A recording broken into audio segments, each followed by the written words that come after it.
Ikhwafila rahimakumullah, kita melanjutkan surah Al-Buruj yang kali ini sampai di ayat yang ke-8. Wa ma naqamu minhum illa ayyuminu billahil azizil hamid. Wa ma, dan tidaklah, naqamu. Naqamu itu berasal dari kata niqmah. Kalau kita melihat sesuatu dan kita nggak suka, nggak bisa kita melihatnya atau kita nggak bisa menerimanya, entah itu sesuatu yang baik atau sesuatu yang buruk, namanya niqmah ya. Lawannya ni'mah. Jadi kalau ni'mah kita melihat senang, kalau niqmah kita nggak suka, melihat aja kita nggak suka, nggak seneng kita ini. Itu awal makna kata niqmah. Wa ma naqamu minhum. Dari kata ini kemudian maknanya menjadi diperlebar karena kita nggak suka, kita ingin menghilangkan, dan kemudian dimaknai dengan makna menyiksa. Sebenarnya naqamu itu ya sesuatu yang kita nggak suka dan kita nggak bisa, pokoknya aku nggak seneng, pokoknya pun, baik itu sesuatu yang baik atau sesuatu yang buruk, namanya naqamu. Nah, Quran menggunakan ayat ini untuk menggambarkan apa yang dilakukan oleh raja dan penduduk yang menyiksa orang Islam saat itu. Ya, jadi sebenarnya ini bukan pakai standar rasional atau pakai standar semua orang ini memang sesuatu yang buruk, katakanlah seperti kezaliman. Ya, orang yang pikirannya waras ya mesti menganggap kezaliman adalah sesuatu yang jelek. Jadi kita menghukumi berdasarkan apa? Berdasarkan rational judgment, katakanlah, penilaian yang bersifat rasional. Atau misalnya bertentangan dengan hak asasi manusia yang sifatnya sudah universal. Ya, oh nyendak oleh ngono itu. Wong waras dimanapun di dunia menyatakan itu sesuatu yang buruk. Lah kalau niqmah boten, pokoknya jari aku ngoten. Meskipun mungkin orang lain, loh kok iso disalahkan sih? Kenapa kok bisa disiksa sih? Kenapa kok bisa tidak peduli dia? Jadi biasanya dikenal dengan personal judgment. Jadi orang menghukumi sesuatu sebagai jelek itu berdasarkan keputusan sepihak dirinya sendiri. Alasannya apa? Pokoknya saya tidak senang. Quran menggambarkan kenapa orang-orang yang beriman, orang mukmin saat itu kemudian disiksa. Bukan karena mereka memiliki kesalahan yang orang kemudian menyatakan ya wajarlah dia disiksa dan seterusnya. Bukan, tapi ya pokoknya dia tidak suka aja gitu. Nah, sekarang kita lihat wa ma naqamu, dan mereka itu tidak menyiksa minhum ya, dari orang-orang mukmin tadi. Jadi mereka tidak menyiksanya dari kalangan mereka ini illa, kecuali ayyuminu billahil azizil hamid, kecuali karena mereka beriman kepada Allah subhanahu wa ta'ala al-aziz, yang maha perkasa atau maha otoritatif ya, al-hamid, yang maha bijaksana. Apa maksudnya ini? Mari kita pikirkan. Jadi mereka ini satu, menilai berdasarkan pikirannya sendiri bahwa mereka salah. Kenapa? Kalau ditarik ujung-ujungnya ya karena dianya saja pokoknya yang menilai tidak suka. Kalau orang sudah tidak suka dicari-cari alasannya. Nomor satu. Nomor dua, kesalahan yang di sini dituliskan oleh Al-Quran adalah ayyuminu, karena mereka terus-menerus beriman. Jangan tingali naqamu fi'il madhi. Yu'minu fi'il mudhari'. Ketika mereka menyiksa, kejadiannya ini kejadian di masa yang lalu, gitu. Mestinya kalau cerita di masa yang lalu semuanya menggunakan fi'il madhi, menggunakan kata kerja lampau.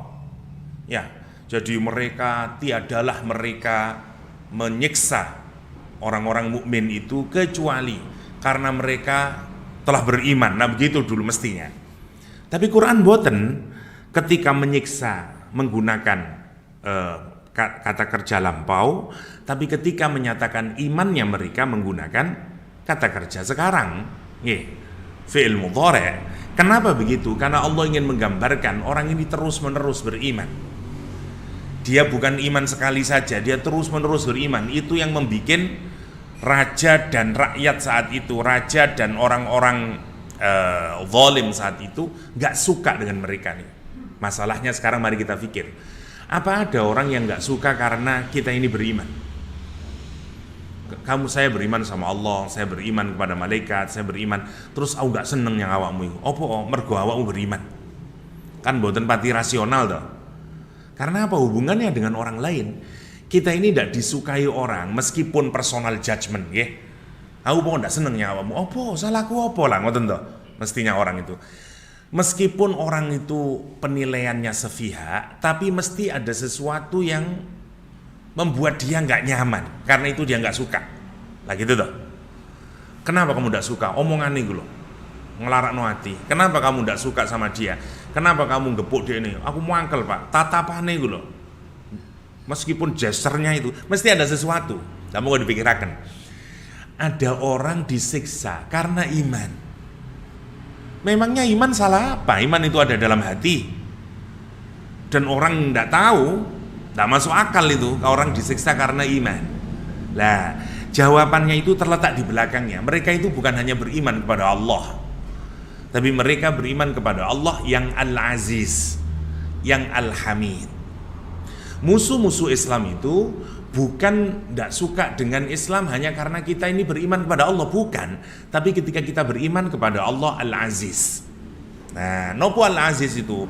Aziz adalah, kalau bahasa sekarang, otoritatif. Allah kita yakini sebagai zat yang memiliki kekuasaan otoritatif kepada kita, berhak ngatur kita, dan karena itu kita taat kepada aturannya. Namanya Al-Aziz. Jadi kalau ada penguasa, orang yang sangat powerful dan dia memang kita respeki, namanya Aziz. Tapi kalau ada orang yang punya kekuasaan tapi kita tidak respect, namanya bukan Al-Aziz. Polisi Al-Aziz, perampok, begal juga Al-Aziz.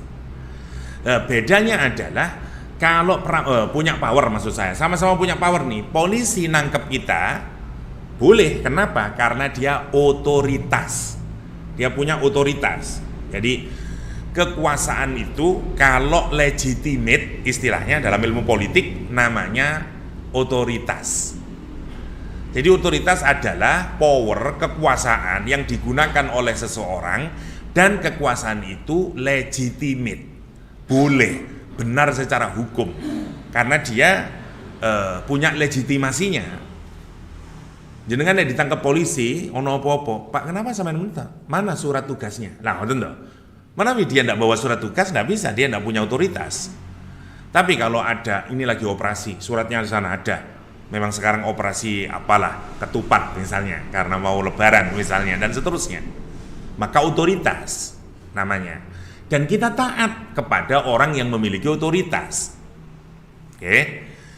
Nah, kalau orang punya power tapi tidak legitimate, namanya coercion dalam bahasa Inggris, paksaan, kayak begal, madek, nurut kita karena takut, respect kita mboten. Kita ini sama orang yang berkuasa, pilihannya cuma dua. Kita nganggap dia sebagai pemilik otoritas, kita menganggap dia sebagai orang yang memaksa. Misalnya wonten bupati, gubernur, sampai ngantos presiden, ngantos siapapun dah taat. Cuman aslinya aku ndak cocok pak. Cuman isi opo mana jadi bosku pemimpin saya namanya paksaan. Tapi lek jenengan respect sama dia, taat karena namanya Al-Aziz. Lah, kenapa mereka kok disiksa? Karena mereka ini iman kepada Allah Al-Aziz yang tidak disukai oleh orang-orang itu, karena orang Islam taat dengan Allahnya, karena kita menjalankan aturannya, karena kita mau menutup aurat, karena kita tidak mau minum khamr, karena kita, dan itu mengganggu semuanya nanti, ganggu perekonomian mereka, ganggu dan seterusnya. Maunya anti riba, ngerepot ya wong-wong, ngerusak ya, disitulah mulai dia marah. Ngoten maksudnya. Jadi mboten krono iman, karena kalau hanya iman, babano iman. Gak peduli orang-orang yang gak suka sama Islam, yaitu urusan dia sendiri. Tapi kalau sudah menyangkut otoritas, lah dia peduli. Karena kemudian ini orang kok gak sama dengan kita, kenapa dia kok, dan seterusnya dan seterusnya. Ini namine Al-Aziz. Al-Aziz. Yang susah itu kan ngoten. Kalau kita iman sama Allah, ini gampang. Ngajak orang iman sama Allah gampang. Semua orang yang ingkang maksiat, orang Muslim yang semua maksiat, jenengan tangleti iman sama Allah, iman. Tapi iman sama Al-Aziz enggak. Kenapa? Buktinya dia maksiat. Karena kalau kita ini beriman kepada Al-Aziz, tidak akan bermaksiat, karena kita tahu Allah Maha Otoritas dan kita akan respect, kita akan mengikuti aturannya. Ngonten maksudnya. Yang kedua, jadi kalau Al-Aziz itu menunjukkan kepatuhan secara zahir, Hamid itu yang maha terpuji, itu ketaatan kita secara batin. Kenapa Anda taat sama Allah? Karena Allah yang berhak dipuji, karena Allah maha terpuji, dia Hamid. Jadi orang Islam itu taatnya zahir batin, taatnya zahir batin. Dalam hatinya dia memuji Allah Subhanahu wa taala, karena memang satu-satunya zat yang terpuji. Ya, meskipun tidak ada yang memuji, Allah tetap terpuji. Matur nuwun. Nah, karena itu kemudian disebut Al-Hamid. Kita tunduk patuh, bukan ketundukan karena keterpaksaan, justru ketundukan karena cinta, ketundukan karena kita mengaguminya. Karena itu kita tunduk kepada bukan hanya Al-Aziz, tapi dia Al-Hamid. Masya Allah. Seperti istri taat kepada suami. Apa paksaan? Boten. Suami saya memang punya otoritas, karena qawwamuna 'alan nisa. Tapi saya mentaati dia bukan hanya karena saya menganggap dia sebagai imam saya, tapi karena saya mencintainya. Lah hubungan kita ke Allah itu mesti ngoten, dan itu dilukiskan dengan kalimat nopo? Al-Azizil Hamid. Masya Allah, indahnya Al-Quran ini. Jadi kalau kita ini baca ayat Al-Quran, sensitiflah terhadap asma Allah yang diletakkan di ujung, dan kaitkan maknanya dengan pesan ayat tersebut, karena mesti wonten kaitane. Ngoten. Niku salah satu keunikan Al-Qur'anul Karim. Jadi mboten ngawur, iya kenapa lek teng ayat niku kok Aziz Al-Hamid, kok mboten Rahmanir Rahim mawon. Misalnya, wa ma naqamu minhum illa ay yu'minu billahir rahmanir rahim. Kenapa mboten ngoten? Ya, atau billahil ghafurur rahim, juga enggak begitu. Nah, salah satu trik agar kita benar di dalam menafsiri ayat itu adalah perhatikan ujung ayatnya. Kalau ada asma Allah, hubungkan dengan asma Allah itu maknanya. Ngoten triknya, caranya di dalam tafsir. Sehingga kita oh begitu toh gitu. Karena kalau dipikir mendalam, boten ketemu teng utek niku. Orang barat misalnya, ya tidak akan memusuhi Islam kalau dia hanya beriman kepada Allah. Masalahnya adalah karena mentaati Allah. Perancis bingung, wong dekne negeri mode, ya dia pusatnya fashion di dunia ini. Wong Islam nggih fashion dewe, tutup rungkut jilbaban, ndak payu mode Perancis. Sementara orang Perancis Muslim makin banyak.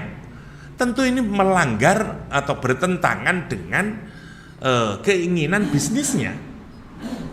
Lah sekarang bayangin kalau jadi tren kemudian gamisan kabeh, yo mati kabeh nih. Dan itu nggak suka mereka karena sudah melawan kepentingannya. Ngoten.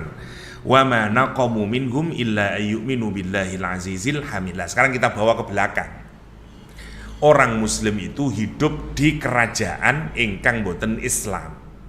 Masyarakatnya juga begitu. Terus timbullah masyarakat Islam yang taat sama Allah dan seterusnya. Mulai terjadi perbedaan, mulai dari perbedaan culture mungkin yang berbeda, dan mereka mulai mengusik umat Islam atas nama itu. Yang satu suka minum minuman keras, satu nggak suka, yang satu suka kehidupan bebas, satu nggak suka, yang satu suka ekonomi ribawi, satu nggak suka. Mulai terjadi perbedaan. Itu yang membuat mereka nggak suka, sehingga kemudian berdasarkan personal judgment, keputusan sepihak, pokoknya aku nggak suka, bunuh kamu. Wa ma naqamu minhum illa ayyuminu billahil azizil hamid. Jadi kesalahan mereka beriman. Sama seperti kasus wonten surah Al-Ahzab dan seterusnya ya. Orang-orang Quraisy datang kepada Abdullah bin Ubay bin Salul atas izin keamanan dari Rasulullah SAW. Apa kemudian? Mereka negosiasi dengan Rasulullah SAW. Kata mereka, ya Rasulullah, gini sajalah, Anda tidak usah nyebut-nyebut Tuhan-Tuhan kami, gak usah nyala-nyalain Tuhan-Tuhan kami, dan katakan saja bahwa Tuhan-Tuhan kami itu juga memberikan manfaat, juga bisa menghilangkan mudarat bagi mereka yang percaya dan menyembah Tuhan itu. Latta manat hubal. Coba niki ba'da perang Uhud, karena perang terus orang-orang Quraisy mikir, iki opo ya kok begini terus ini. Udahlah, coba kita rundingan ke Mekah, ke Madinah, kali bisa dinego. Nabi ditawarin begitu, gimana deal?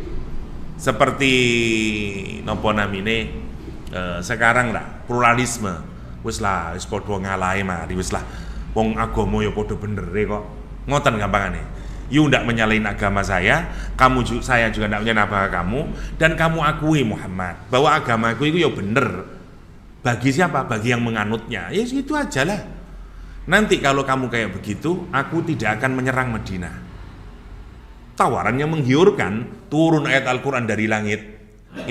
Ya ayyuhan nabiyuttaqillah wa la tuti'il kafirina wal munafiqin. Terus Al-Quran, hei Nabi, takwalah sama Allah, jangan taat sama orang kafir dan munafik itu. Jangan ikuti mereka. Masya Allah, boten nangsal. Lah, jadi apa yang membuat mereka takut? Karena itu. Karena kalau mereka Nabi mengkritik agama mereka, artinya mengkritik posisi mereka, mengkritik, karena agama itu dulu berkait kelindan dengan nopo, bisnis, dengan politik, dengan macam-macam kehidupan masyarakat. Lah kalau agamanya ditumbangkan, rusak kabeh ini tatanan. Yang menyangkut apa? Kenyamanan mereka. Oh ngaku banyak mendapatkan manfaat dari sistem yang ada. Nabi mau melakukan perubahan, tentu itu yang membuat ramai kemudian sampai dimusuhi Rasulullah Shallallahu Alaihi Wasallam. Dan itu yang digambarkan oleh Al-Quran terhadap juga ashabul ukhdud. Wa ma naqamu minhum illa ayyuminu billahil azizil hamid. Azizil hamid. Alladzi lahu mulku samawati wal ard wallahu ala kulli syai'in syahid. Alladzi dialah zat, mulk lahu bagi dia, milik dia. Apa? Mulkus samawati wal ard, kerajaan langit dan bumi, semuanya miliknya Allah Subhanahu wa taala.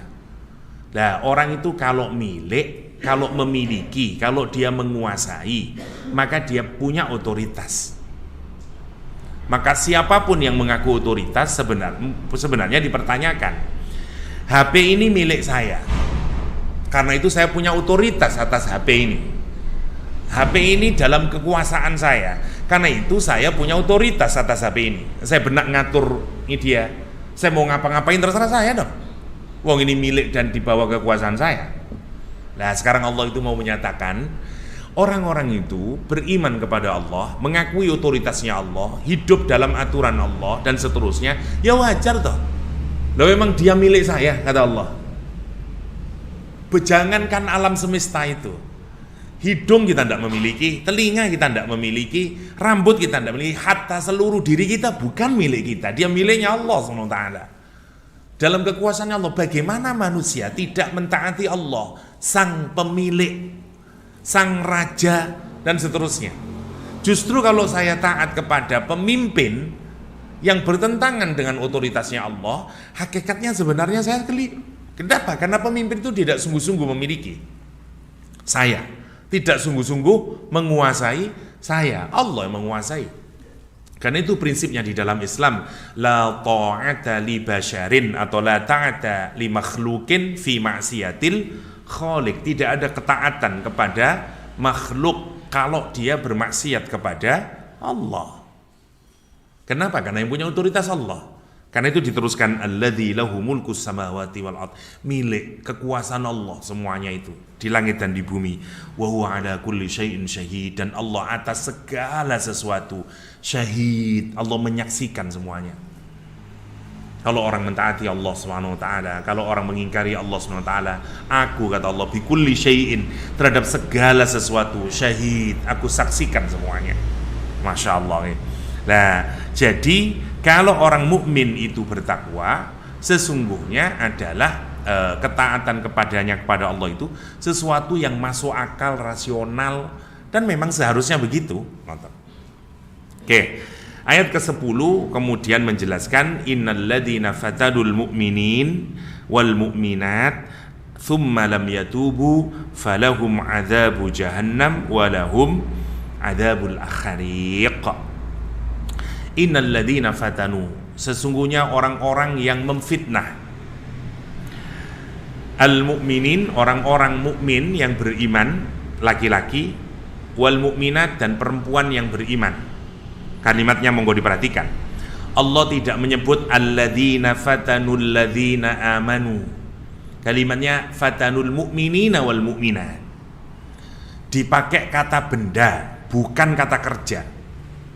Untuk menunjukkan apa? Iman mereka sempurna, iman mereka top. Kenapa? Karena Quran boten dal kalimat alladzina amanu. Kalimatnya mukminun mukminat. Allah. Orang itu kalau disebut mukmin mukminat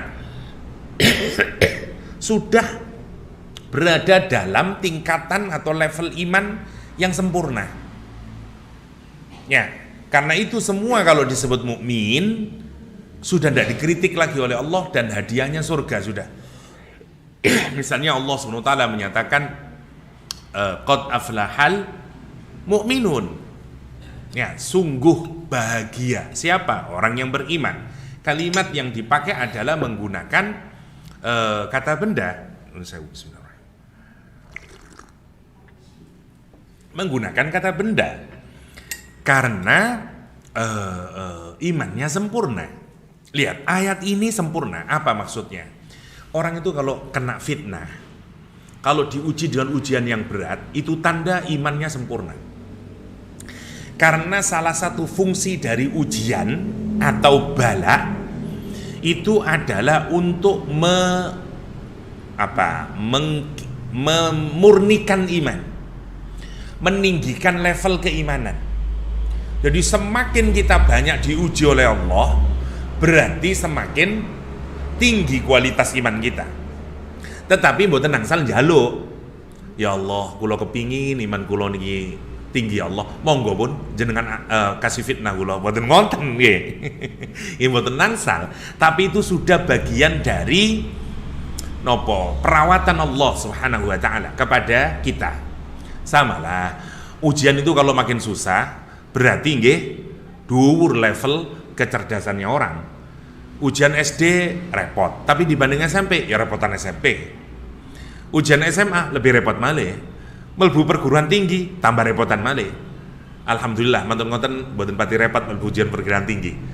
Karena menteri yang baru sudah menghilangkan mata pelajaran, hanya uji skolastik saja. Mangke melebet UB dan seterusnya mboten mumet kados zaman riyin. Jadi dimudahkan sekarang. Karena dihilangkan mboten wonten matematika, IPA lagi, mboten ada lagi. Matematika dasar mawon. Jadi agak menyenangkan untuk masuk perguruan tinggi. Sampun diputusaken sing ingat kula 2-3 hari yang lalu oleh menteri kita. Untuk masuk perguruan tinggi negeri, ya. Satu sisi mengembirakan, satu sisi juga cenat-cenut perguruan tinggi, engko ndak entuk sing apik. Tapi pinter perguruan tinggi niku. Nah, jadi kados UB, UGM niku pinter. Lah sadurunge ujian di JPI dhisik. Berdasarkan nopo? Rapot, undangan. Niku cara untuk mengambil arek-arek sing pinter. Lek rumiyin kan mboten wonten, zaman kula kuliah mboten wonten. Satu-satunya cara masuk perguruan tinggi mboten wonten undangan nggih ujian. Siji tok modele. Lek saniki pinter. Diakali ngotennya pemerintah mboten kurang kados sekolah-sekolah SMA sing pinter. Ngoten carane diundang mawon. Syarat ranking 1 sampai 5. Iki wis di GPI kabeh. Sing pinter-pinter. Jadi tetap dia bagus akhirnya. Terus dia murid-muridnya niku napa namine salah satu trik. Tapi menarik ya wonten penelitian teng Amerika niku pakar psikologi namanya Rosenthal. Dia niku damel penelitian anak-anak SD niku dikasih ujian berdasarkan kemampuan, terus dianggap ini anak-anak sing paling cerdas karena pinter cepet nyanda. Guru-guru SD dikumpulkan terus dikasih penjelasan bahwa saya sudah melakukan tes berdasarkan pemilahan, ini adalah anak-anak yang potensial sekali, pinter sekali, karena itu tolong dibikin kelas sendiri, kelas akselerasi. Jadi ngajar ini penting, yang ini biasa reguler. Udah, guru terus mengajar. 2 kelas ini dibuat perbandingan. 1 kelas yang anak biasa, 1 kelas yang anak pinter-pinter. Ternyata hasilnya bener, yang ini hasilnya baik-baik, yang ini ya baik, cuman kalah masa kelas penentan. Dan akhirnya Rosenthal ngasih tahu sama guru-guru, sebenarnya saya tidak pernah mengadakan ujian kepada anak-anak itu. Dan saya justru membalik. Anak-anak yang bodoh-bodoh, biasa-biasa mawon, tak akali kabeh guru-guru. Dia hanya ingin menunjukkan ternyata hal yang paling penting dalam membuat anak itu pinter adalah mentalitas guru, cara mengajar guru, dan seterusnya. Ini terkenal penelitian Rosenthal. Jadi begitu guru itu menganggap ini kelas itu, dia semangat, ekspektasi kepada murid tinggi, cara dia mengajar serius. Tapi lah, ini kelasnya ada bodoh ya, malas. Nah gitu. Kados teng Gontor, kelas apa? A, B. Pinter-pinter nih. Pokoknya kelas A, B, wah pasti cerdas itu. Top-top nih. Kelas apa? Oh, H. Misalnya. Cemburi-buri. Alah, bela gedes kabeh nih. Lari sing meler-meler nih kelas. Jadi lek Gontor tang letai kelas riyen. Alumni ning Gontor nggih. Kelas nopo riyen? Ngalaken. Lek kelas A, kelas B pasti jos nih ya. Pasti pinter ini tapi lek kelas bongsit, aduh, iki berat nih. Kabeh sing terkenal teng Indonesia niku alumni Gontor rata-rata AB ngoten kabeh. Kados Pak misale kados Azumardi Azra misalnya nggih, Bahtiar Effendi, alumni Gontor-gontoran sedaya niku kelas-kelas AB sing dados mang pinter-pinter lari nilai sing AB niku. Masya Allah. Terus yugane bapak nih terus Mbak Nisrina nih sampai kita ini heran Ustaz, anak-anak yang kelas A sama B nih nggak pernah belajar tapi nilainya tinggi-tinggi semuanya.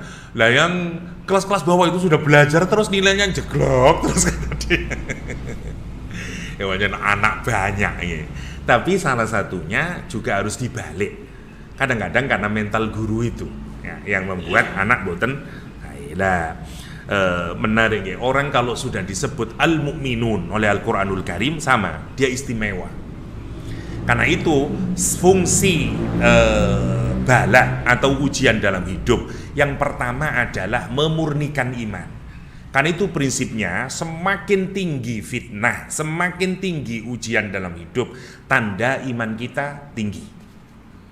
Rumusnya wonten hadis asyaddul bala al-anbiya tsummal amsal fal amsal. Bala yang paling berat sinten? Para nabi. Mantun ngoten yang serupa dengan nabi. Jadi jenengan semakin mendekati kualitasnya nabi, semakin berat ujiannya. Niku rumusnya. Makanya orang dulu itu bahkan kalau mboten wonten ujian dalam hidup, dene sumpah. Allah meninggalkan saya kayaknya nih. Urip kok terlalu lampau lancar ngene. Ngoten. Kados Fir'aun itu boten nanti dapat musibah wakilah nggih dalam riwayat nih. Nyaman terus. Karena itu dia mengaku Tuhan. Pilek mawon boten nanti sampai dikabarkan wallahu a'lam nggih. Tapi wonten riwayat tuh ngoten sampai pilek mawon mboten nate. Nah, kan itu orang yang banyak ujiannya ngoten. Semakin tinggi ujian, semakin berat. Jenengan tinggali lah. Sebuah orang-orang besar niku karena ujian. Nomor satu. Nomor dua, fungsi balak niku adalah nomor satu, memurnikan iman, ya, atau meninggikan kualitas iman. Nomor dua, kafarat, melebur dosa. Bagi orang mukmin, ujian itu menyenangkan sebenarnya. Kan itu orang-orang yang soleh menyatakan, saya bersyukur atas nikmatmu, sebagaimana saya juga bersyukur atas musibah yang kau berikan kepadaku. Wong-wong soleh nu ngoten ngomongnya. Lagi kita mboten saged ngoten, pun ngegaya lah. Kalau kita adalah kita bersyukur atas nikmat Allah dan bersabar atas ujian Allah. Tapi kalau kita ini menyadari benar hakikat dari ujian yang diberikan oleh Allah, mesti kita akan bersyukur. Ya nopo lah wong, salah satu fungsi ujian itu adalah menghapuskan dosa. Sinten sing mboten purun dihapuskan dosa. Terus Gusti Kanjeng, terus hadits qudsi nggih. Terus Gusti Allah, siapapun dari kalangan anak Adam, idza qabattu, kalau aku ambil habibatai, ya, ainai, kedua matanya. Jenengan duwe anak lahir wuto, terus orang ini diambil, tapi kata Al-Quranul Karim, kata hadis qudsi itu syaratnya dua, sobiron, ya, wahtisaban, dia sabar, dia ikhlas dan hanya mengharapkan pahala di sisi Allah, tidak dikasih apa-apa oleh Allah kecuali dia dapat surga. Misalnya kita ini nopo namine, waktu kecil bisa melihat, SMP terus wuto, terus jenengan sabar diterima, terus ikhlas, surga nih pun. Kita kadang orang tua punya anak lahir wuto, stres, wong tua nih, sumpek, semua lah yang punya bayi pasti tahu, apalagi bayi pertama, bingung kabeh, ngitung jari lah gitu. Kalau hitung sikile, ono piro rek, engko ono 5, engko ono 6, ono 4, kabeh orang tua pertama kali.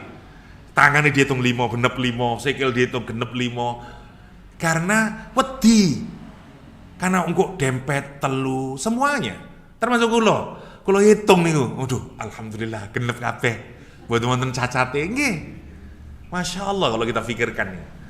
Tapi kadang-kadang wonten wong tuwa duwe anak wuto, sedih. Ingatlah itu fungsi ujian buat orang mukmin. Mungkin Gusti Allah ingin memasukkan kita ke dalam surga. Ditingali ibadahnya seakan saya kurangi, ndak cocok, ndak durung tutuk nih, ongkosnya durung tutuk, anaknya dibikin, nanti anaknya bisa ngasih syafaat buat orang tuanya. Wallahu a'lam, kita ndak pernah tahu. Kata itu fungsi kedua dari bala. Banyak Rasulullah SAW menyatakan, siapa orang yang kena taun, kena pandemi, kados corona ngoten, pandemi, dia sabar mboten medal dari negerinya waktu isolasi, bahasa kita sekarang isolasi, yeah. Terus dia sabar di situ mengharapkan dari Allah, kalau dia mati seperti orang yang syahid. Muhaddisin menyatakan, kenapa Allah menyamakan dia seperti orang syahid? Iya, karena dihitung seperti orang yang menjaga perbatasan dalam peperangan. Dia tidak pindah kemana-mana karena di perbatasan.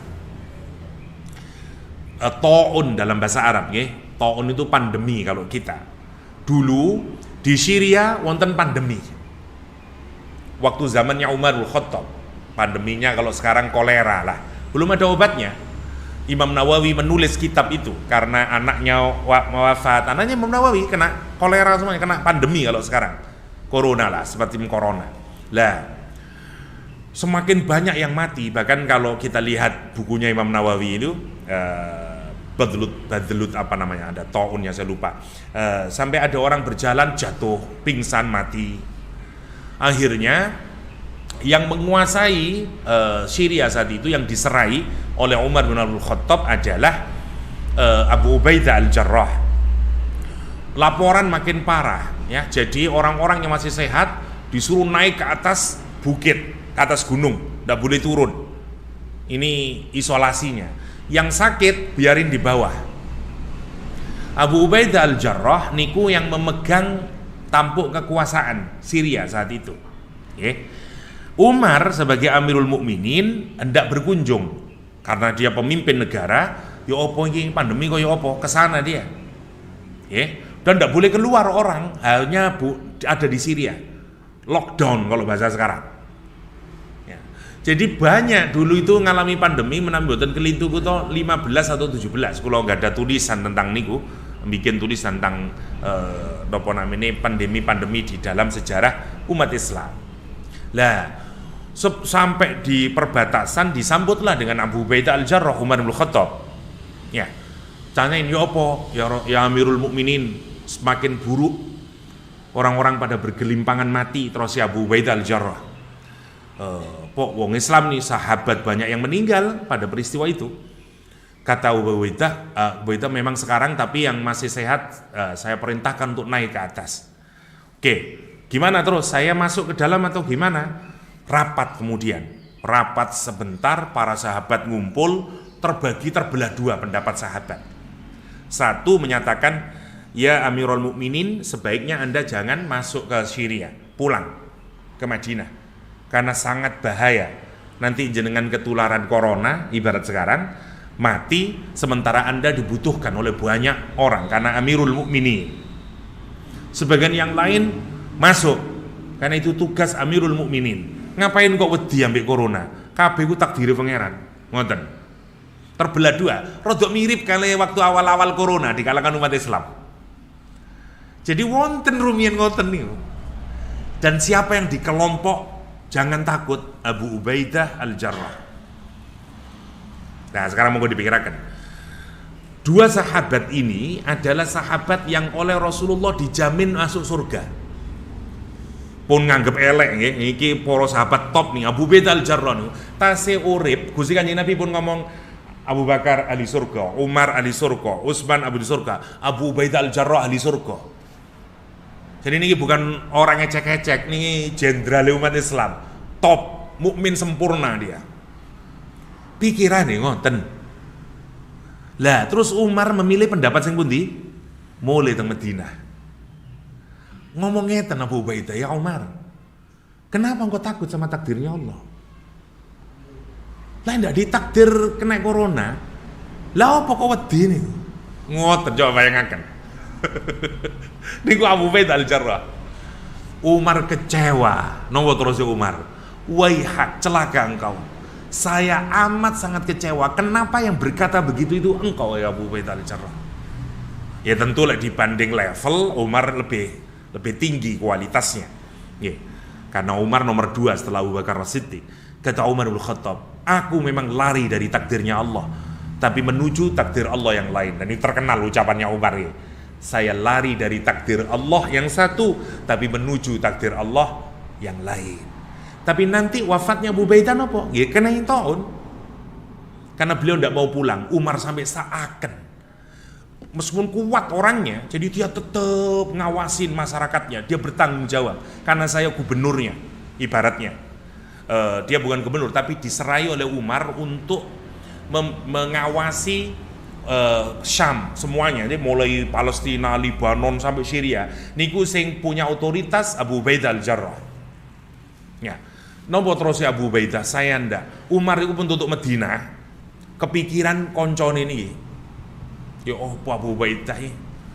Engko lek sampai kena mati, weman iki. Ibaratnya ini orang top, sangat membutuhkan. Terus Aisyah menyatakan, orang itu kalau seandainya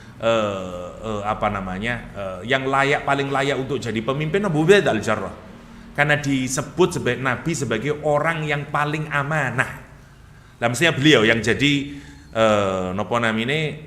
kepala ketuanya PAN, Partai Amanah Nasional. Nopo tiang paling amanah nih Abu Ubaidah Al-Jarrah. Wong paling amanah.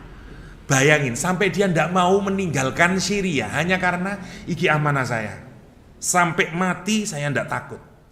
Dan saya harus bertanggung jawab terhadap rakyat saya yang ada di mana? Di Syria. Wabot ngoten niku, wabot. Umar nyuratin dari Madinah. Saya harap engkau pulang. Umar tahu iki lek tangkon mulai tok ndak kira mulai.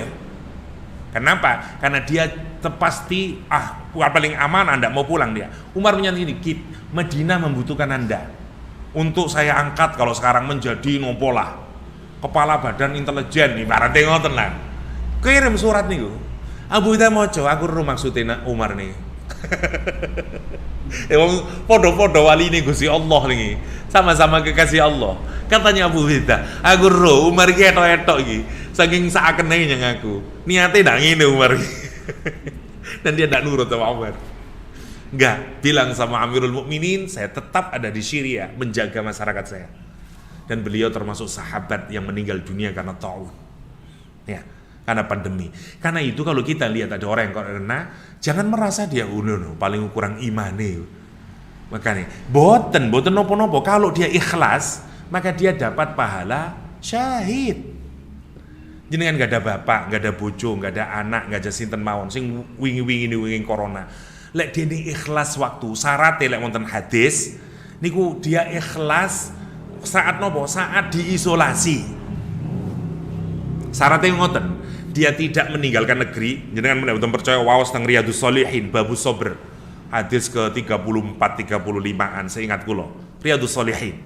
Nggih. Syaratnya niku mboten medal dugi negeri. Maksudnya lek bahasa sehari isolasi ya, dan nomor kali dekne muhtasiban ya, ihtisaban wahtisaban kalimatnya hanya mengharap pahala dari sisi Allah, maka dia dikasih pahala sebagaimana orang syahid. Masya Allah nggih. Jadi niku fungsi dari ujian, fungsi dari bala termasuk sakit. Nah yang terakhir pengingat, karena kita ini sudah jauh dari Allah, makanya dikasih ujian ben balik malih. Niku lek damel wong beriman. Lek damel wong orang tidak beriman nggih azab. Ngoten. Makanya dilihat kalau kita ini dapat ujian apa ini? Pelecut saya agar saya ini jadi makin taat, atau mungkin ada dosa yang mau Allah lebur, atau Allah ingin memurnikan iman saya sehingga saya hanya bergantung satu-satunya kepada Allah Subhanahu wa ta'ala. Jadi kan nek mikir ngoten, Masya Allah, orang sepanjang hidupnya hanya ibadah terus, boten nate duwe pikiran elek teng tiyang. Wapik larene. Namine Maryam. Jangan bayangaken. Kurang nopo saya ini Maryam. Semua penduduk Palestina mengguncingkan Maryam sebagai perempuan suci. Al-mar'ah at-tahirah, perempuan yang suci. Hidupnya itu cuman bantu masjid, bantu pengajian, ngasih pengajian. Hidupnya mboten wonten elek. Diuji oleh Allah. Bukan ujian sing ecek-ecek. Bagi orang yang menjaga kesucian, ujian terberatnya nopo? Hamil di luar nikah. Coba bayangin, kalau misalnya saya dituduh pezina, berani saya menampakkan muka saya ke hadapan orang-orang jamaah? Wisin kula. Dan itu sampai dibikin wonten YouTube lek zaman sakniki nggih. Kesuwur teng pundi-pundi. Insyaallah kula ngunci wonten griya nangis tok kula. Kate metu wisin. Iku pas zina tiba kurang ajar, wah ustad gendeng manjani ngoten langit. Sekarang jenengan bayangaken nggih. Jenengan bayangaken Maryam difitnah. Dugi malaikat guanteng, Maryam muka weden, pergi kamu. Oh enggak Maryam, saya cuma ngasih tahu you akan hamil. Hamil piye wong aku ndak pernah disentuh perempuan, pokoknya hamil. Mudah bagi Allah. Makin besar. Orang mulai mencaci maki. Kata dia, hei saudara Harun, kenapa kamu itu kok begitu jeleknya itu? Ibumu loh duduk pelacur. Wa ummuki baghiyah, kata dia.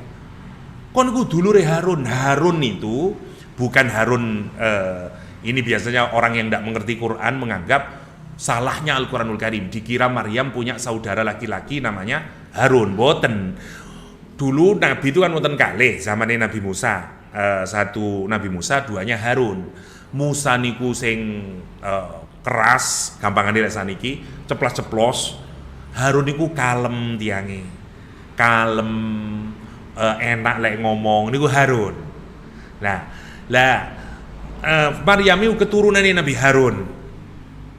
Lah orang itu kalau orang soleh, nomor satu keturunan, nomor dua kadang ya, orang itu kalau soleh, wali, wapi itu diasosiasikan kali Nabi Harun, teng wong Israel zaman biyen. Lah Maryam udah ngoten, ya ukhta Harun, hei kamu itu kan anak putune Harun alaihissalam, ibumu ya duduk pelacur, kok iso kon nglakoni koyo ngono iku? Ngaku ae. Mboten kiat Maryam. Bayangin, wong hamil pertama nggih. Istri kita hamil pertama, ngwalem teng pundi maunya, mulai nyang ibuke. Semua kita anak hamil pertama kita bawa ke ibunya dan seterusnya. Maryam dewenan, bayangkan. Dia pergi sendiri ke atas bukit ijenan. Mboten wonten sing ngancani. Coba ujian koyok nopo niku. Semua masyarakat mencibir dia, pelacur. Masya Allah kalau kita pikirkan ya. Sendirian dia. Ya, mantun ngoten mari babaran wis soro, sing dikongkon yang pangeran. Obahno iku goyangkan pohon kurma itu. Nanti baru kurmanya akan jatuh. Lah yuk kocek nemeni, mbok malaikat poot dan terus gila ayam goreng, boten ta sih ujiannya nih. Kenapa? Karena itulah nanti Maryam menjadi salah satu dari 4 perempuan ratu di surga. Ujiannya kados ngoten. Pantesan nggih kula mboten dadi ratu perempuan Ustaz. Ujian kula paling nggih nopo? Masak kasinen ngoten mawon Ustaz dan seterusnya nggih. Sampai sebegitunya. Kata Rasulullah SAW, ya ratunya perempuan di surga itu 4. Nomor salah satunya adalah Maryam, Masya Allah. Nggih. Sama sekarang balik lagi ke topik kita, mboten selesai nggih kalau cepetaken. Mereka disebut dengan mukmin yang sempurna, baik laki-laki dan perempuan. Kenapa? Ujiannya boten karu-karuan, diseret, dimasukkan ke dalam parit niku, terus diobong. Karena itu Quran menyatakan mereka yang dapat fitnah itu, yakni ashabul ukhdud, Masya Allah, orang yang memfitnah itu, yakni yang memasukkan ke dalam parit itu, summa lam yatubu, kemudian dia tidak bertaubat kepada Allah, falahum, maka lahum niku sebenarnya untuk sesuatu yang positif. Ya, kalau negatif itu alaihim, mestinya begitu. Yang bener nih kalimatnya, summa lam yatubu fa alaihim, ngoten mesti nih. Tapi Quran mboten damel alaihim. Kalau alaihim maksudnya negatif. Kalau lahum maksudnya pemberian secara positif. Kenapa sekarang kok digandeng lahum? Wong niku wong Arab rumiyin kalau mendengar kata falahum, maka bagimu, niku yang diharapkan nopo? Kebaikan sampun. Tapi lek kalimatnya fa'alaihim, maka atas kamu. Aduh, wis pasti nih guys. Barang boten karu-karuan nih. Dikepui lah, neraka lah gitu. Quran di ayat ini ndak. Falahum, maka bagi karimen, maka hadiah bagi mereka. Lapun ngenteni toh. Hadiah berikutnya adalah akan diberikan kepada Bapak Ahmad. Wis mes-mes ngomat oleh opo rek. Ya. Cemplung no sumur. Nah, ya napa ngoten niku. Langsung gelek ngoten to. Nah, niku lek teng Quran kata ngoten niku. Namanya dalam balaghah niku karena Allah ingin memaksimalkan penderitaan dia. Kita ini kalau mau nyakitin istri kita, caranya seperti itu. Bikin kontras dulu. Saya mau nyerai kados teng nopo namine teng YouTube, kula lupa judulnya. Jadi suaminya itu curiga sama istrinya. Kemudian dia pasang CCTV di kamarnya. Bener ternyata dia berhubungan dengan kekasihnya dulu. Mantun konten hamil. Padahal dia sudah menikah beberapa tahun, ndak hamil-hamil. Dia datang ke dokter, enggak, kamu memang enggak bisa hamil karena kamu mandul, kata dokternya, si laki-lakinya ini. Lah, ternyata terus hamil bodone niku. Wah, dah seneng nunjukin senangnya, bikin nopo namine bikin pesta. Wonten teng YouTube kalau ningali nih, bikin pesta, dulu-dulu kabeh diundang teman-temannya. Terus wonten video nih, ngeten nih. Oke, sebelum kita mari mangan-mangan, mantun ngoten, acara selanjutnya adalah niki mari kita saksikan video mulai saya kenal istri saya sampai menikah sampai kehamilan ini. Disetelaken awal-awal ngoten kenalannya, mantun ngoten gambar nopo? Dia memasukkan pacarnya, gambar dia selingkuh dengan pacarnya dan seterusnya. Jadi acara itu berubah, langsung dicerai saat itu dan dihinakan. Semua orang mencaci maki istrinya itu. Niku namine seperti luka yang perih kemudian ditaburi dengan air garam. Terus Maggie Z, nang gitu. Jadi sudah, atau terus wong Indonesia nopo? Sudah jatuh tertimpa tangga. Lah, teng bahasa Arab carane nopo? Ngoten niku, lek teng balaghah namine. Kasih kebahagiaan tapi yang dikasihkan kejelekan. Falahum, hadiah buat mereka adalah adzabu jahannam. Ngoten. Niku menarik Quran.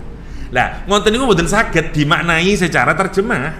Nggih, kita balaghah ngoten niku. Nah, sayangnya telinga kita ini mboten telingane wong Arab zaman rumiyin, dadi mboten krasa ngoten niku. Kalau wong Arab zaman riyin seperti begitu, seperti kita merasakan hadiah mereka adalah azab jahannam. Ngoten. Falahum adzabu jahannam walahum adzabul harik. Dan tidak satu kata Allah. Spesial lagi, hadiah berikutnya untuk mereka adalah nopo adzabul harik. Harik niku sesuatu yang kalau kita kasihkan kemudian menjadi lebih menyala lagi. Kasihkan lagi. Niku namanya azab yang menyala-nyala karena dia begitu dimasukkan dia seperti menjadi bahan bakar api neraka. Mulat-mulat terus api nerakanya kemudian. Karena begitu dimasukkan hidup lagi, rame lagi. Kenapa? Karena waquduhan nasu wal hijarah. Bahan bakar api neraka niku manusia dan udah dimasukkan. Kenapa dia dikasih tidak cukup dengan azab jahannam dan dikasih lagi dengan azabul harik? Karena dulu dia membakar orang mukmin. Tapi lihat, yang menarik banyak orang ngeten. Orang itu banyak menentang Allah. Salah satunya adalah karena dia menyangka Allah itu kejam. Allah itu bengis. Nggih. Kenapa Allah itu kalau memang Allah itu penyayang, ngapain Allah itu kok harus membuat neraka? Ya, ngapain Allah itu kok harus begini? Dia menolak Allah karena itu. Karena dianggap Allah itu kok keras sekali, tidak sesuai dengan karakter Tuhan yang penyayang dan seterusnya. Ya, kita harus hati-hati. Wonten kalimat nopo? Tsumma lam yatubu. Mereka tidak bertaubat. Ya. Yang pertama, yang kedua dia melakukan perbuatan zalim. Jadi kalimatnya lihat, mboten wonten kalimat Allahnya di ayat ini. Agar jangan sampai kita keliru di dalam memahami ayat bahwa yang memasukkan dia ke dalam neraka adalah Allah, mboten. Perbuatan mereka yang membuat dia terjerumus dalam neraka. Karena itu falahum. Kalimatnya dibikin ismiyah, bukan dibikin fi'liyah. Allah memasukkan ke dalam api neraka. Tapi kalau surga selalu pakai, biasanya banyak menggunakan fi'liyah. Ya, Allah memasukkan wa yudkhiluhum. Ya, Allah memasukkan mereka ke dalam jannatin tajri min tahtiha al-anhar. Ya. Tapi kalau untuk neraka enggak. Lihat di ayat ini seperti menggunakan jumlah ismiyah. Bagi mereka neraka jahanam. Siapa pelakunya? Nggak ada karena dibikin jumlah ismiyah. Tapi dari ayat ini kita bisa melihat kenapa mereka dapat itu, ya karena perbuatan sebelumnya. Oke. Innal ladzina amanu wa 'amilus shalihat lahum jannatun tajri min tahtiha al-anhar dzalikal fawzul 'azim. Innal ladzina amanu wa 'amilus shalihat. Sesungguhnya orang yang beriman dan beramal saleh, kita sudah pernah menjelaskannya. Lahum, sekarang sama-sama lahum. Ustaz, katanya beda Ustaz. Kalau orang kafir masuk neraka itu karena perbuatannya, berarti masuk surga juga karena perbuatannya. Kalau ayatnya berhenti di tahtil anhar, iya. Tapi mboten berhenti di tahtiyal anhar. Lihat ujung kalimatnya. Dzalikal fauzul kabir. Itu kesuksesan yang sangat besar. Kesuksesan yang diberikan oleh siapa? Allah Subhanahu wa taala. Ya. Karena menarik ya. Jadi kalimat fauz ini menarik dalam Al-Qur'anul Karim. Kita kalau ngelihat Al-Qur'an minimal kita dapatkan ada 3 redaksi Allah menggunakan kata kesuksesan nih. Wonten fauzul azim, wonten fauzul kabir, wonten fauzul mubin. Level-level orang kesuksesan nanti di akhirat. Kalau kalimatnya orang itu dihindarkan dari keburukan di yaumul kiamah, suksesnya disebut sukses yang nyata. Fauzul mubin, level paling kecil. Misalnya wonten surah Al-An'am, may yusrif anhu yauma idzin faqad rahimah wa dzalikal fauzul mubin. Siapa yang Allah palingkan dari siksa di hari kiamat kelak, maka dia sungguh Allah menyayanginya, dan itulah kesuksesan yang nyata, kata Al-Qur'an. Kenapa? Karena dia dihindarkan dari keburukan yaumul kiamah. Satu, yang level kesuksesan paling rendah. Kesuksesan nomor 2 disebut ayat ini, fauzul kabir, kesuksesan yang besar. Kapan? Ketika orang beriman dan beramal soleh di dunia, dia mendapatkan kesuksesan yang besar. Dia masuk ke surga, bukan hanya satu, ya, jannat, surga-surga, mengalir di bawahnya sungai-sungai. Yang terbesar fauzul azim, sukses yang agung. Karena saking hebatnya. Apa cirinya? Qala Allahu hadza yauma yanfa'us shadiqina sidquhum lahum jannatun tajri min tahtiha anhar khalidina fiha radhiyallahu anhum wa radu'an. Ya, dzalikal fauzul azim. Kalau yang ayat ini gambaran kenikmatannya zahir. Masuk surga, mengalir di bawahnya sungai-sungai. Tapi lek fauzul azim, masuk surga, mengalir di bawahnya sungai-sungai. Allah ridho sama dia dan dia ridho sama Allah. Jadi wonten nikmat zahir, nikmat batin. Makanya kesuksesan pun beda-beda ukurannya di dalam nanti ketika orang masuk surga nih. Wonten fauzul mubin, wonten fauzul kabir, wonten fauzul azim. Lek saniki wonten nopo? Good, ya. Atau excellent atau apa dan seterusnya, mumtaz misalnya dan seterusnya lah, wonten jayyid, mumtaz misalnya dan seterusnya, mumtaz bi syarafil ula misalnya kalau di Azhar ya, dia keren, bagus sekali, lulus dengan baik, jayyid.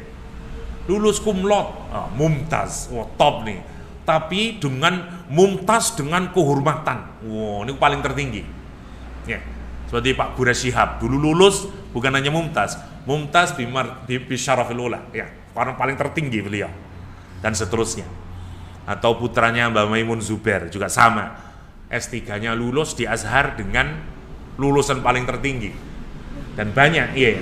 Atau seperti kalau di Madinah kados siapa yang nggak ada menawi teng Jember wonten nggak ada nih tiang-tiang salafi, Ustaz Senja. Nah itu misteri siapa, orang Padang nih, niku nggih alumni terbaiknya Madinah dulu dan seterusnya, sama anak tertinggi. Nah, ayat ini menjelaskan kepada kita kontras dari yang awal tadi, semua orang yang ahli neraka dapatnya demikian.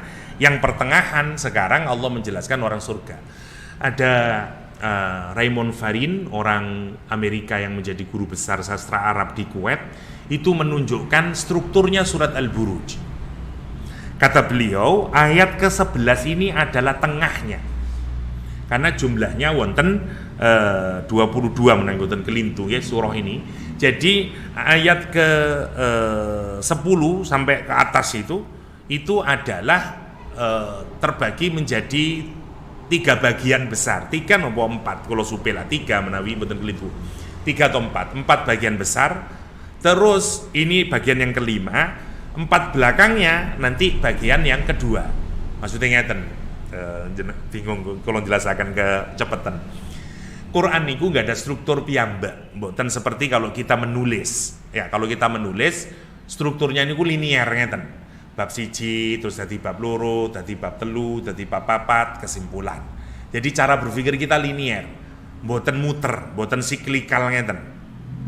Mboten kados cincin. Quran struktur penulisannya niku salah satunya disebut adalah strukturnya kados cincin. Caranya Quran niku mboten kados linier ngoten. Jadi misale cincin nih misale 4 berarti 1, 2, 3, 4. Lek cincin, lek menungso nulis bab siji, terus makin dijelaskan ke bab 2, penjelasan lebih detail lagi bab 3, penjelasan lagi bab 4, ngoten urut. Linier namanya siji, loro, telu, papat. Lek Quran boten. Jadi 1, 2, 3, 4 ngeten. Siji, 1, 2, 2, 1. Ngoten. Lek Quran niku. Jadi sing nomor siji mangke ketemu pasangane wonten nomor 5. Nomor papat, nomor loro ketemu pasangan nih wonten nomor 3 ngoten. Lek 5 berarti nomor siji ketemu nomor papat, siji ketemu nomor 5, loro ketemu nomor papat, telu tengah-tengahe. Niku struktur Al-Qur'an. Sinten sing nemokno? Profesor sastra Arab wong Amerika sing dadi guru besar wonten Kuwait. Al-Buruj susunane ngoten, wonten 9. Jadi ada 9 begini. Tengahnya berarti yang nomor 5. Berarti nomor 1 nanti gandengi nomor 9. Nomor loro gandengi nomor 8. Nomor 3 dengan nomor 7. Nomor 4 dan seterusnya. Sama nomor 6. Nomor 5 tengah-tengahnya. Nah nanti setelah di akhir saya jelasin lagi ya. Tapi secara umum nanti ngoten riyen. Dan itu menariknya Al-Quran. Orang ini masuk Islam sampai ngeten-ngeten menjelasin surat Al-Buruj sampai ngeten. Ndak mungkin ini kecuali pasti berasal dari Allah. Utek menungso nggak bisa mikir begitu itu.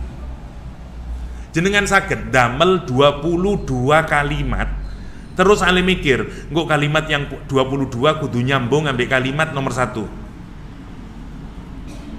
Yahya wonge lemu, misalnya nomor 1. Nanti kalimat saya nomor 22, Yahya dari Malang. Eling jenengan ngomong 22 kalimat. Yahya orangnya lemu, dia mengajar begini, dia itu juga misalnya, dan Malang itu kota yang indah, di Malang ada tempe, terus nomor loro 22 Yahya lagi, sakit dengan ngiling-ngiling, omong 22 kalimat, boten sakit uteke menungso niku, karena kita ini berpikirnya urut ngeten, boten sakit mutar-muter, siji balik nomor ini nggak bisa otak kita. Wong Amerika sing nemokaken nih ngeten terus. Asyhadu an la ilaha illallah. Damel buku namanya Symmetrical Structure of the Quran. Nggih. Sayangi dereng diterjemah teng wong Indonesia nggih. Niku menarik, struktur simetrinya Al-Qur'anul Karim. Sinten sing nemokno? Wong bule, bayangaken. Wong bule tapi lek ngomong Arab ngalang-alangi wong Arab nggih. Jadi profesor sastra Arab. Teng Kuwait mriko ngajari wong Arab, masya Allah. Niku Raymond Farid namanya Raymond Farid. Kula nggak ada bukunya, menarik tapi terlampau akademis menawi tambal pengajian. Tapi menarik bagaimana dia menemukan, termasuk surah Al-Buruj. Nanti kita lihatkan ya setelah selesai baru kersane kelihatan. Ya. Karena nanti kelihatan nomor 1-nya tentang apa, nomor 2 tentang apa. Saya cepatkan sedikit. Inna batsya rabbika lasyadid. Sesungguhnya hukuman tinggal 5 menit ya. Sesungguhnya hukuman Allah, azabnya. Batsya itu sebenarnya kalau kita mengambil seseorang kemudian untuk kita siksa, dicekel, disiksa, ditangkap, terus disiksa, namanya batsya. Seize him kalau dalam bahasa Inggris. Ya. Kalau kita grabs, mengambil ya, terus untuk disiksa. Ya. Sekarang jadi grab food ya, nganterin makanan sama kita. Jadi kita grabs ya, dan seterusnya. Inna batsya rabbika, sesungguhnya cara Allah ngambil kamu untuk disiksa nih, itu salah satu istilah Al-Quran. Biasanya Quran menggunakan kalimat akhadha. Ayat ini menggunakan kalimat batsya. Kenapa? Karena lebih buruk lagi. Akhadha itu mengambil dengan mudah. Ngambil dengan mudah untuk disiksa. Ngambil dengan mudah untuk disiksa. Namanya akhadha. Di mana-mana di Al-Quran biasanya menggunakan kata akhadha untuk menyiksa nih. Ya, ayat ini bukan damel akhadha tapi batsya. Ini ngambil dengan keras, grabbing. wonten panganan kata teng mriki rebutan orang. Semuanya grab. Ya, semuanya ngambil. Ini grabs namanya. Lah, atau seize him. Ya, itu kalimat yang dipakai oleh Al-Qur'an. Inna batsya rabbika lasyadid. Kenapa? Karena dulu dia mengambil orang mukmin, diseret oleh mereka, dimasukkan ke dalam parit, sekarang diganti oleh Allah. Sesungguhnya azabnya Allah Subhanahu wa taala, kamu diambil dan kemudian disiksa oleh Allah, lasyadid, sungguh tidak sedikit pun ragu, amat sangat berat. Dikasih inna, dikasih lam taukid untuk menunjukkan penguatan. Innahu huwa yubdi'u wa yu'id. Sesungguhnya dia Allah yang memulai, wa yu'id, dan yang mengembalikan. Dikira Allah itu cuma menciptakan saja, habis itu selesai. Ndak. Innahu yubdi'u wa yu'id. Allah yang menciptakan kamu, memulainya. Nanti kamu mati dikembalikan lagi seperti ke permulaanmu. Innahu yubdi'u wa yu'id wa huwal ghafurul wadud, dan dia Allah juga maha pengampun lagi maha penyinta, atau maha wud itu cinta sebenarnya ya, kasih sayang, dari kata mawaddah ya. Mawaddah itu mengalir dari sifatnya Allah al-wadud, orang menikah mawaddah warahmah ya. Cinta yang kebukti, wonten bukti konkretnya, namanya mawaddah. Cinta ini ulah kata, wonten mahabbah dalam hati. Kalau cinta yang ada dalam hati itu muncul ada bentuknya, namanya mawaddah. Jadi Allah nyintain kita bukan hanya aku cinta sama dia, buktinya opo. Lah, karena itu Allah juga al-wadud. Buktinya Allah ngasih udara, ngasih rizki, ngasih segala macamnya nih. Karena itu orang menikah niku mboten hanya cinta, kedah mawaddah. Cinta tok mboten nate dibelanjani, nggih mboten mawaddah namanya. Nggih. Atau sama seperti seorang laki-laki yang cinta saja ndak wani ngelamar, dia hanya mahabbah tapi mboten wonten mawaddah. Masya Allah nggih. Karena itu sakinah, mawaddah, warahmah. Sakinah urusan hati, tentrem mboten pindah-pindah teng pundi. Nggih. Seperti miskin, ekonominya tetap mboten munggah, mboten mudhun. Ngono tok, makanya disebut miskin. Karena pun mandek ekonomi ini, wis iso ge mangan tok, mboten iso teng pundi-pundi malih. Ge non tuku TV gak iso, pulsa gak iso, mangan tok, namine miskin. Sakinah, hati ini mboten teng pundi-pundi, durung nikah teng pundi-pundi. Nonton marfu'ah, dure ayune marfu'ah rek, nonton Aisyah do Aisyah rek, kabeh. Nikah artinya cuma ke istrinya saja atau ke suami saja, namanya sakinah. Sakinah urusannya hati. Mawaddah lek wis cintae nemen terus muncul bentuk kasih sayangnya. Sing medok masakno, apa masakno? Mawaddah saya sama istri, sama suami saya. Sing suami mulai nggawa terang bulan, apa sampe nggawa terang bulan? Mawaddah, bukti cinta saya sama itu maksudnya. Nggih. Makanya urutannya mboten saged keliru niku, sakinah mawaddah. Nih, terus rohmah, napa kok rohmah? Engkau kalaupun sudah mulai berubah istri itu, mulai hilang kecantikannya, suami juga gitu, mulai hilang keperkasaannya, mulai mboten wonten sing mboten disenengi, tapi tetep tak rahmat, tak sayangi. Karena wis welas asih menerima kesalahannya. Lihat, itu orang menikah. Nah, rohmah, sakinah, mawaddah, warahmah. Ayat ini Allah itu wadud.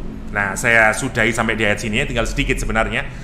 Kenapa kemudian setelah Allah menunjukkan nanti yang ini masuk neraka, batsya rabbika lasyadid, yang satu sekarang ghafurul wadud? Karena dua-duanya bisa menjadi sumber orang salah persepsi kepada Allah Subhanahu wa taala. Misalnya, ada orang yang tidak suka sama Allah karena Allah itu terlalu kejam, mosok salah ngunuin neraka dan seterusnya.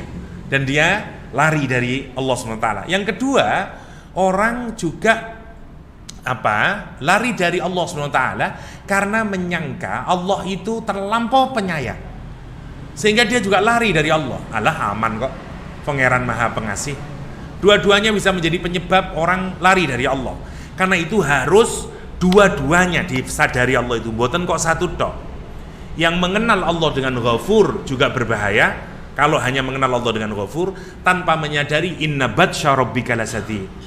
Tapi yang hanya mengenal Allah dengan inna batsya rabbika lasyadid, nanti keweden tok. Kalau kelama-lamaan dia ketakutan sama Allah, dia juga akan lari. Makanya kedah dua-duanya. inna batsa rabbika lasyadid, tapi kemudian diikuti wa huwal ghafurul wadud.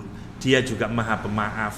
Ya, kalau melakukan kesalahan Allah maafin, dan Allah menunjukkan rasa cintanya kemudian dengan wujud ingkang konkret, Tinggal sedikit lagi insya Allah di pertemuan mendatang sambil saya jelaskan model struktur cincinnya, sekaligus nanti mungkin sudah pindah ke ayat yang lain, karena ayat ke-15 sampai ke-22 niku mboten terlampau butuh banyak pendetailan nggih. Tapi singkatnya hanya untuk menunjukkan nanti bagaimana struktur cincinnya itu. Jadi sekali lagi kita diingatkan oleh surah Al-Buruj bahwa Allah Subhanahu wa taala juga menjadi syahid atas perbuatan kita, wa syahidu wa masyhud, sebagaimana ashabul ukhdud yang melakukan penyiksaan, Allah mengetahui semua amalnya dan dia juga akan mendapatkan balasan setimpal, ya. Inna batsya rabbika lasyadid. Orang yang beriman yang juga diuji oleh Allah juga akan mendapatkan balasannya kelak di surga, ya, mendapatkan nikmat dari Allah Subhanahu wa taala berupa jannahnya tajri min tahtihal anhar. Demikian untuk singkatnya, ngapunten saya kira selesai hari ini, tapi saya kedawan tadi menjelaskan nopo supe kalau tapi buat nopo-nopo, semoga nanti kita dapat menyelesaikan di pertemuan berikutnya. Dan Allah yakum ajma'in, sallallahu ala nabiyyina Muhammadin wa alihi wa sahbihi wasallam, wa akhiru da'wana alhamdulillahi rabbil alamin. Subhanakallahumma wa bihamdik asyhadu an la ilaha illa anta astaghfiruka wa atubu ilaik. Assalamualaikum warahmatullahi wabarakatuh.